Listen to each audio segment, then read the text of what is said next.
very bright.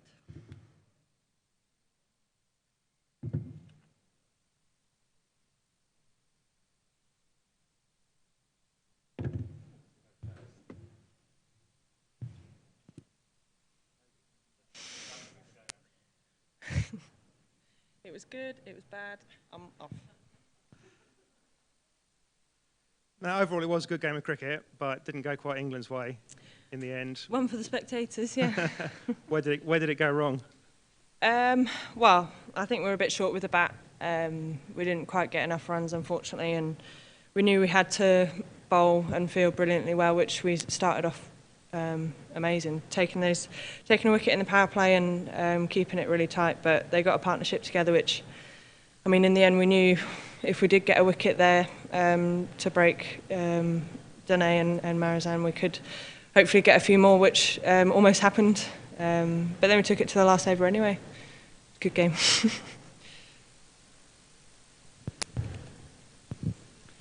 It felt like with the ball, you bowled a lot quicker on average than what we saw in the tri-series. Fewer slower balls. Was that the case? And if so, why? Yeah, we felt with this wicket that hitting that hard length was going to be the most difficult ball to play on there, which Ishmael did very well.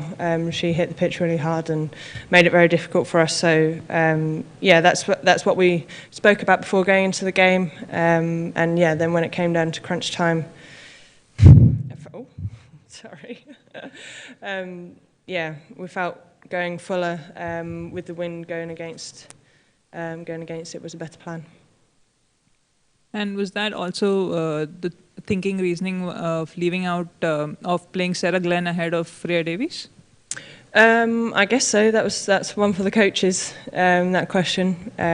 Yeah, I mean, all of our bowlers so far this tour that have played have done really well, and yeah, it's a hard-fought team at the moment. It's good to have a place in the side. Just one on the batting, first of all.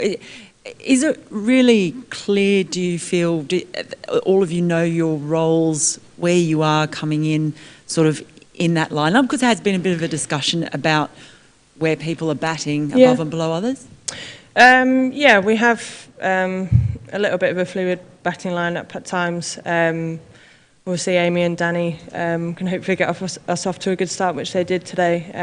But unfortunately, when we lost both of them quite quickly, it was difficult to get a partnership together. But I mean, the batters coming in, I guess it's kind of adapts really, depends who's in. I was in, yeah, for most of the time, and the batters coming in have a responsibility to hopefully get the partnership moving and just either get off strike or be positive and go for a boundary and that sort of thing. So that's the kind of discussions we have before we play, and I'm sure in the dugout as well. And just in that last over, Catherine gave a warning. How do you feel about running out the non-striker? Is that something you feel strongly about? Is it because that could have changed the game in the end? So is it a team thing? Is it an individual thing? She was never going to run her out. It's a bit of drama, isn't it? I mean, one of their bowlers did it to me. I don't know if she stopped because I moved around and she wanted a bit of a reprieve, or she was keeping the other batter in. But yeah, I know that none of our team would ever do that. It's just part of the game, isn't it? I guess the same things happened to Australia where they lost their first one, and it means they probably have to win the remaining three. What's it like from a player's perspective, knowing that it might be sudden death already for you girls? Yeah, it puts the pressure on, doesn't it? I think in terms of our team, a bit of pressure will hopefully see the best of us. Yeah, we've got a couple of games in Canberra to hopefully get used to the wicket a little bit. I mean, we get 2 games in the same place, so yeah, hopefully we can go out there and play positively and play with freedom. I know the first game, sometimes you have a few nerves around. I was nervous since 2 days ago watching the first game. So yeah, nerves can be good, but can also be bad sometimes. You girls also had that big loss to Sri Lanka in the warm-up. Is it a confidence thing at the moment, or is it a form issue? No, I don't think so. I mean, Chamari Atapati had an amazing day. I mean, when she gets going and strikes the ball like that, it's pretty difficult to stop, especially when we didn't get enough runs in that game as well. So yeah, I mean, as a batting unit, we are not far away, but yeah, just a few things to tweak. In terms of the quality of the competition, Nat, did it remind you of the 2017 World Cup semi-final? Obviously, you ended up on the winning side on that occasion, but simply your comments on the quality of competition between two of the world's best teams, and also thoughts on Mignon Dupree. That six obviously changed the course of the game decisively. You've played across domestic leagues and internationally as well. How have you seen this player evolve over time? She just played her 100th T20I. Yeah, I mean, I'd love to top edge a six when you need 9 to win off 1 over. That would be great. Yeah, unfortunately, yeah, she got it away. And I mean, since probably the KSL 2 years ago, she's really evolved as a T20 player. Mignon has, and yeah, she's become a big wicket.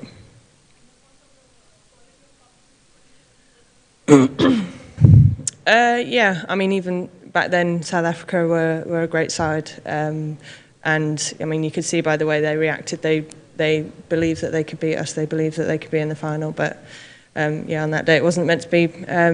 But yeah, I mean, the quality of overall of the teams for this T20 World Cup I think has stepped up a notch. And I mean, yeah, you saw in all of the warm-up games, anything can happen. In the tri-series, anything can happen. So yeah, we've got to be on our game.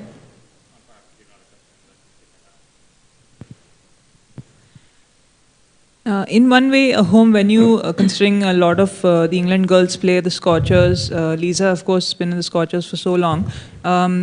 Disappointing to not be able to use almost that knowledge and experience to get a win. And was that knowledge part of what formed the strategy with the ball today? Definitely. We spoke a lot about the ground and how it differs from other places and what's worked well for us during the Scorchers. And yeah, from Lisa and also Tim, who was the bowling coach at the Scorchers, we had a lot of knowledge. And I mean, the bowling performance was brilliant, I think. We just didn't have enough runs. So yeah, I mean, if we had it again, I think the plan would be the same. Wind it up.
Minx, you've in the last 2020 World Cup, you had a bit of a nightmare against England. Also looking back, that 2017 World Cup semi-final, you had some disappointment, but you must have a particularly great feeling to get revenge today. Yeah, I must say, you can see the smile on my face. It's nice to finally be able to beat them in an ICC tournament. This is the 7th one I've played in, and we haven't actually gotten close. Like you mentioned, there has been a few nightmares in the past, but to finally put that behind us and to move forward is really exciting. How significant was that particular game in South Africa's development, do you think? No, I think it's definitely crucial for us. I think we've always known how strong we are, and we know within the team we've got match winners, and we know we've got one of the best bowling attacks in the world, but sometimes at these events we haven't really showed what we're capable of. So to finally do that, I think it's one of those things where we kind of, if you had a monkey on the back, it's now done and dusted, and I think this would just give us the boost we need to know we can go, because we said this year around we want to go one step further than the semi-finals and take a World Cup trophy home. And how you talk about the monkey on your back that you had? How had you approached that? Had you talked about that as a team? I think for us this time around is it's one of the things you don't need to touch base on it. We know that that's the reality, but for us, I think this year around we just decided that we want to spend a lot more focus on us and what we do well and what we can do as a group, because that's something we can control. We can't always control what the opposition will do. So I think this is maybe a different this time around, is that we just decided that we know we're good enough. We just have to play and have fun and enjoy. This is a wonderful opportunity. I think it's the biggest Women's World Cup that there has been so far, and to be part of it is such a honour. So I think for us it's just a time to use our talents and enjoy it. Just talk us through the emotions and tactics in that final over. What was going through your mind? No, I must say there was a lot of nerves. I think definitely Chloe did pretty well in the 19th over to when she hit the six. I think that really took the pressure off. And then just before she went out, she said she doesn't want to actually leave too much runs for the last over. I still say to her, I think get one and make sure that you're on strike for the next over. But I mean, she went out with a bang, and I just thought, like, for me, I just had to breathe, take some time, and I just needed to tell myself, like, I know that I'm good enough. It's my 100th game. I've played enough games in my career to actually be able to step up in crucial moments, and I think to finally do that and contribute to the team is really special. And when that six went over the rope, what was going through Yeah, your there was mind? a time when I thought it actually just went up, and I kind of held my breath for a little bit, and I didn't know if I wanted to blow, just like, oh, just keep going. But I think, yeah, I saw the field that went up, her eyes lit up, and then I just saw it kept going. So I think that really took a lot of pressure off, knowing that we then basically just needed the one of 3 deliveries. And with the field up, I knew, like, I'm just actually, if it's a good ball, I can still respect it, then there's still going to be another 2 to go. Worst case scenario, we run on the last ball. But I think for us, it was just good just to keep calm and just know that we've got what it takes to win a game. Last time we spoke exactly about this, that your six hitting has really improved in the last couple of years. But over the last 6 months seemed to be, again, a little bit of patchy form for you. Coming back to this game, being able to finish it with an aspect of the game that isn't normally associated with Mignon du Preez for so many years. How satisfying is that? Yeah, I think that's reality with T20 cricket. You're going to have some brilliant games and brilliant days where the ball just flies, and other days where you have to just, it's not always as easy. So I think once you realize that you're probably going to have more bad days than good, you need to enjoy the good ones. And for me, I think it is something, though, that we've had a discussion. I know I've worked on it. I know I can back myself in situations like that. It hasn't always come off. I think sometimes in the moment we tend to overthink or make some stupid decision while we're out there. But for me tonight, I think it just all clicked. And I'm really fortunate. I think the experience probably from being one of the most experienced players and playing in these events paid off tonight. And just before that last ball, I saw you just go down on one knee, seem to be taking a breath.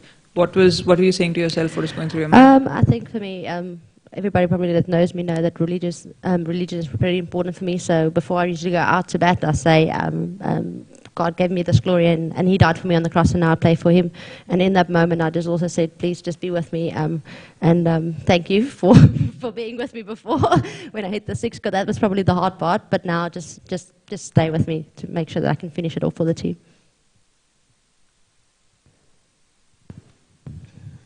She spoke about you going down on one knee. I would ask you about that huddle. You know, it seemed like it seemed as though it was going on forever after England's innings came to an end. What was the talk around that point? Did you seem this was chaseable for sure, or it needed a certain degree of responsibility and maturity, especially on the part of senior players like you? Yeah, I think it was just a chat, just to actually from the captain and just saying that, and well done. Sorry, just to double check. Are you speaking about the halfway huddle or at the end? No, at the halfway. At the halfway. Yeah, I think at that time it was more just just saying, I think we've done really well. The bowlers has bowled brilliantly, and for once we've actually been outstanding in the field. That was one of the areas that let us down in the pod. But she just said she just wants every batter that walks into the crease tonight to back themselves and know that they've got a job to do and they can finish it off. And I think the way she and Kapi set the example, that brilliant partnership in the middle, that definitely got us close to what we needed. And we know we've got batting depth. So I think for them it's just important to take it as deep as possible. And every batter that walked into the crease just know that you have the ability and you can win a game for your country. And just on Kapi, since the last T20 World Cup, she's been coming in at 3. It was a pretty big moment to make a big change in that batting order, the decision, and to back her continuously. And the scores have constantly improved since then. What was the thinking at the time, and how have you seen her evolve? Yeah, that's probably a question more for the selectors, captain, coach. But from a teammate's point of view, I just think we know what quality batter she is, and we've seen her in the past, and we know what she's capable of. And I think she's really worked hard. She's probably one of the people that spends most time in the nets working on a game. And there's no lack of work ethic. But I think for her, we know she's pretty good at both. She hits quite straight, which is really important, especially when the ball's it's still moving around. So for us, I just think.